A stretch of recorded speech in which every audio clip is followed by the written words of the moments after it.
Autobot Skids. With no memory of his life before a few cycles ago, Autobot Skids finds himself with a rare opportunity. Not knowing who he is allows him to be anything he wants to be, and the firepower of his mysterious new blaster gives him the strength to follow through on any adventure he pursues.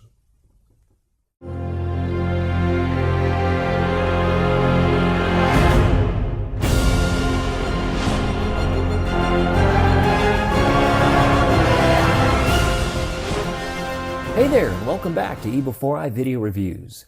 Today I'm taking a look at the newly released Transformers Generations IDW series, Autobot Skids. Now, Skids was a figure that I loved as a kid. I actually had the G1 Skids, and oddly enough, I loved him even though he transformed into a minivan.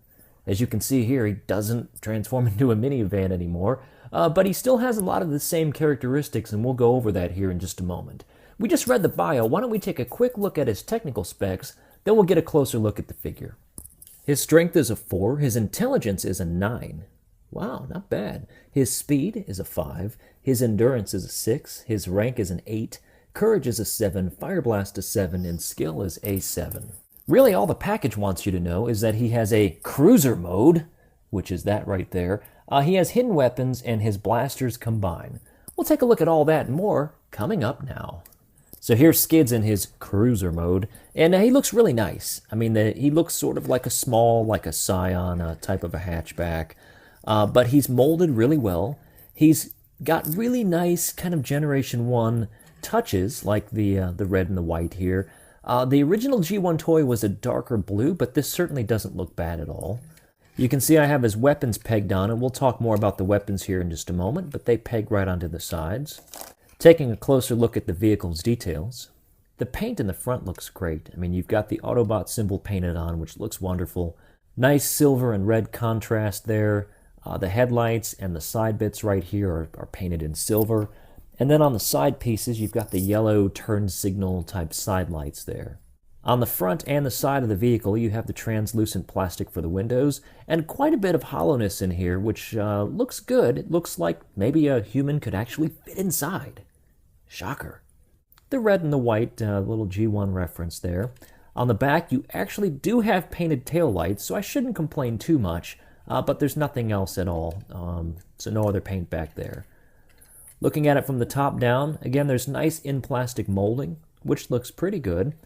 Inside of the wheels, very happy that I've got this painted red hubcaps, which look nice against the black wheel. Like all modern-day Transformers, the wheels themselves are hard plastic.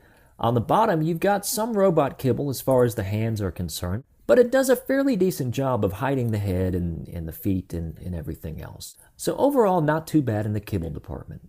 I should also mention that you've got black paint down here, and the overall color of blue is really kind of nice. I don't know that my lights do it justice. It almost looks a bit more of a powdery light blue in my lights, but in hand it's a little bit darker than I think what you're seeing now. One odd thing on the back, at least on my figure, is the two color panels here, and again, I don't know how well that's going to come across, but this piece of plastic is darker than this piece. Why and how that could be, I don't know. I don't know how, I'm no expert in plastics, but they're definitely two different shades of blue. It's not annoying, but just enough under these bright lights where I definitely notice it. In fact, that's true with the whole right section of the car versus the left section of the car, so that's interesting. Some other minor details, you've got the in-plastic molded windshield wipers and some of the grating right in there, the wind bits and the place for the weapons. You've got door handles, the side mirrors, and a place, I suppose, where you would put the license plate. A couple of mufflers down here. So overall, the vehicle is detailed really well. Size comparison to another vehicle. This is next to IDW's Generations Hoist. And you can see that he's, it's almost like the scaling is completely off, because I would think that the truck would be a lot bigger than the little bitty compact car. But hey, what do I know? Now, considering he's a little two-door coupe hatchback, he has a very neat kind of DeLorean and Lamborghini door opening gimmick to it. And you basically just unpeg, and this is part of the transformation, but very neat how that opens up. Now, you kind of ruin the illusion. You can see that there's really not as much room as it looked like there was when the windows were shut. But it's kind of cool the way that that lifts up, as if, you know, it's got that kind of Back to the Future DeLorean door. Very nice. To continue on with transformation, we're going to go ahead and lift up on the other side as well. And then we're going to take these pieces, just the bottom parts of the door, we're going to flip them down like that. Now we're going to come around to the back of the car, and we're going to just kind of pull this up and separate the two back pieces like that.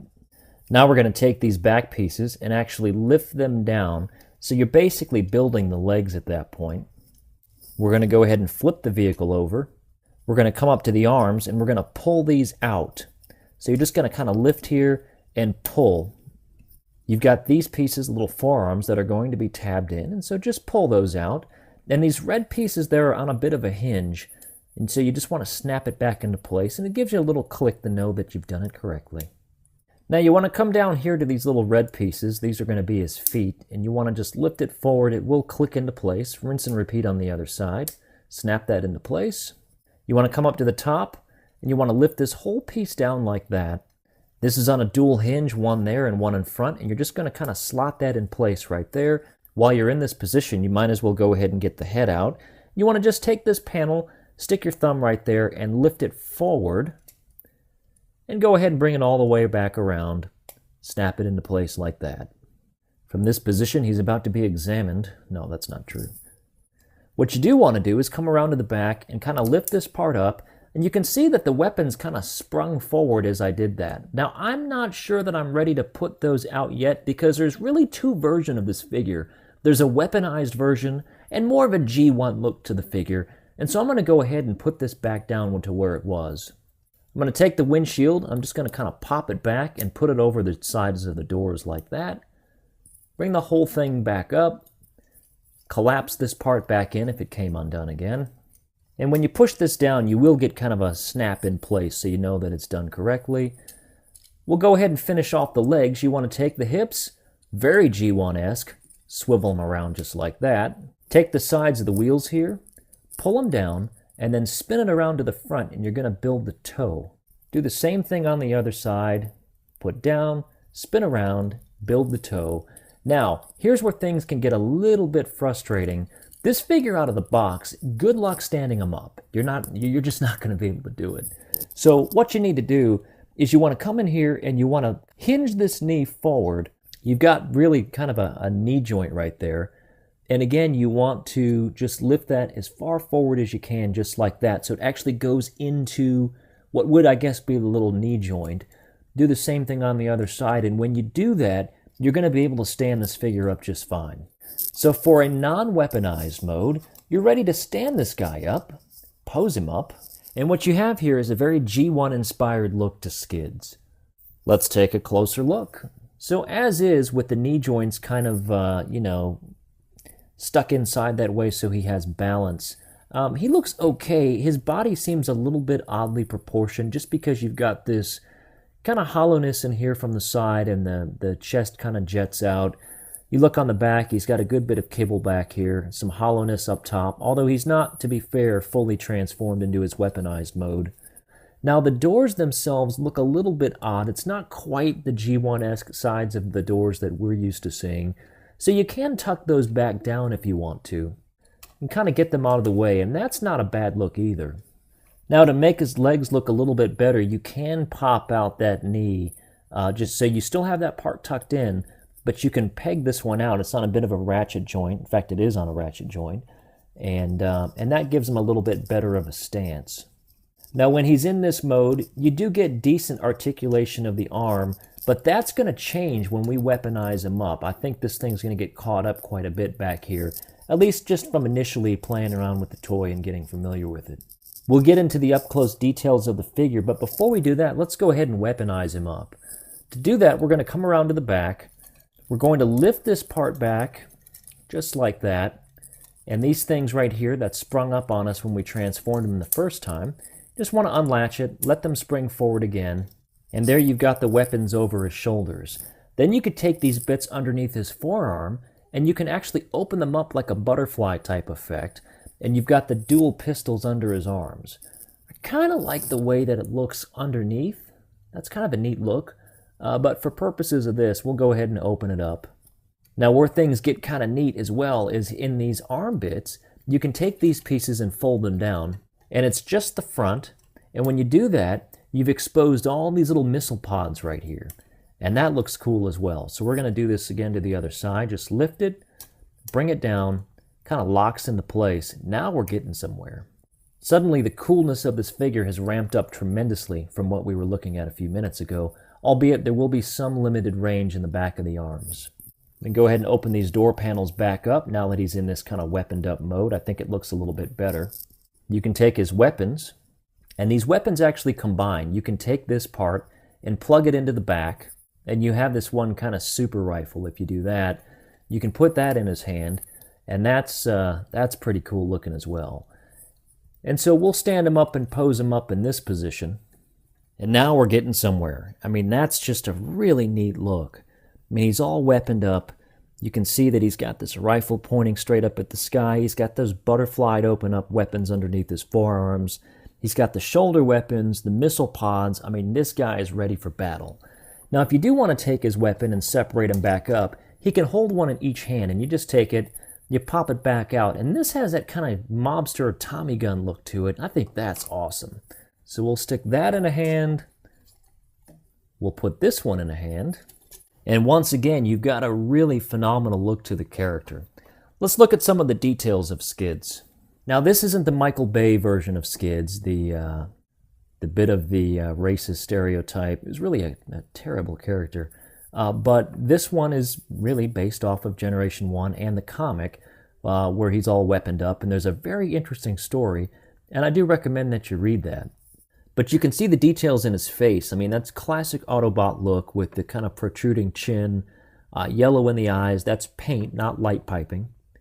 The detail in the missile pods themselves really look wonderful.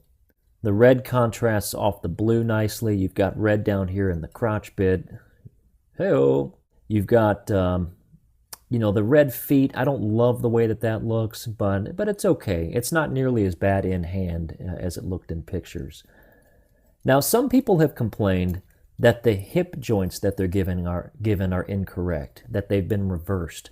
So on the right hip, you've got a little L, and on the left hip, you've got an R. Mine has two L's, so there's no real repairing the one that I have. His actual left leg moves up appropriately. The right leg, since it's a left joint, it really doesn't because it's stopped by this piece right here, and I'm basically kind of screwed here. So that's a pretty crappy bit of quality control if you ask me. I don't know how that happened, but definitely not cool, Hasbro. Outside of that, I think the figure was put together quite nicely. His range of motion, as I mentioned, is a bit, it's a bit constrained up here because you've got plastic bumping up against plastic. You can get around it, but when you try to lift the arm back up, it's going to catch on the stuff back here. So it's a little bit problematic, but nothing that you can't get past. He does have a ball joint right here, which is connected to a pin hinge. He has a ball joint there on the elbow itself. There's no hand articulation. The weapon down here is on that butterfly type gear joint, so if you move one, the other one moves with it.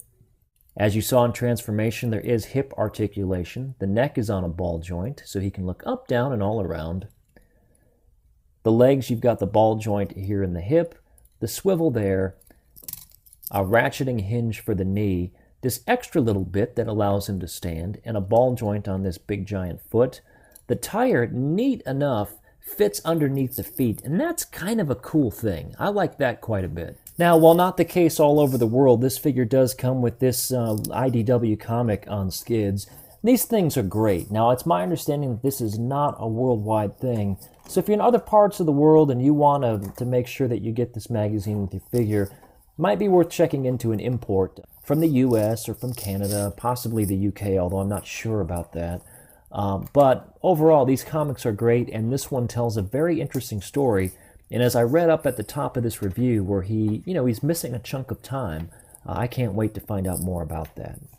So I admit this was probably the figure that I was looking forward to the most in this wave, and as it turns out, I'm a little bit disappointed. Now that doesn't mean that he's a bad figure, and it doesn't mean that I don't recommend him. I actually do. I think he's a nice looking figure. He fits well in my collection, but there are some points that are probably going to frustrate you if you pick this guy up.